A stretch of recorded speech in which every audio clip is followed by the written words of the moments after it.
স্বাগতম প্রিয় শিক্ষার্থীবৃন্দু।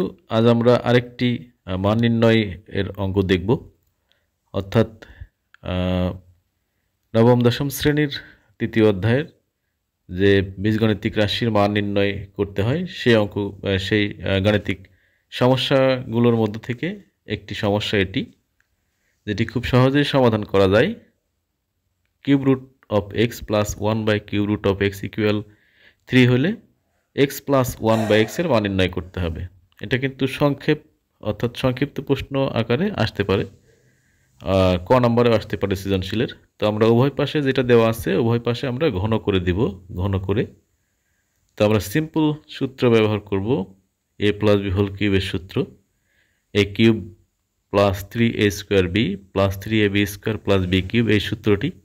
আর ডান সাইডে 3কে কিউব করলে কিন্তু আমাদের 27 হবে।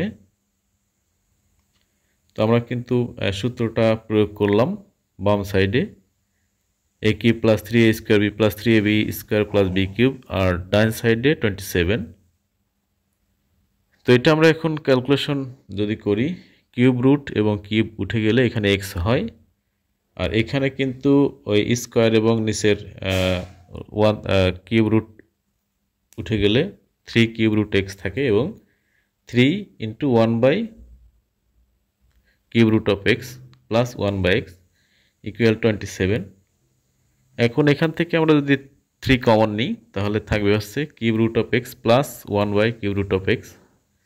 তাহলে ওই cube root of X plus 1 by cube root of এক্সের মান কিন্তু 3। তাহলে এখানে মান বসিয়ে দিলে ইকুয়াল 27। তাহলে আমরা পাচ্ছি x plus 1/x equal 27 minus 9। অর্থাৎ আমাদের কিন্তু মান আমরা পেয়ে গেছি এক্স প্লাস 1/x ইকুয়াল 18। এটাই আমাদের কাঙ্ক্ষিত মান। ধন্যবাদ সবাইকে।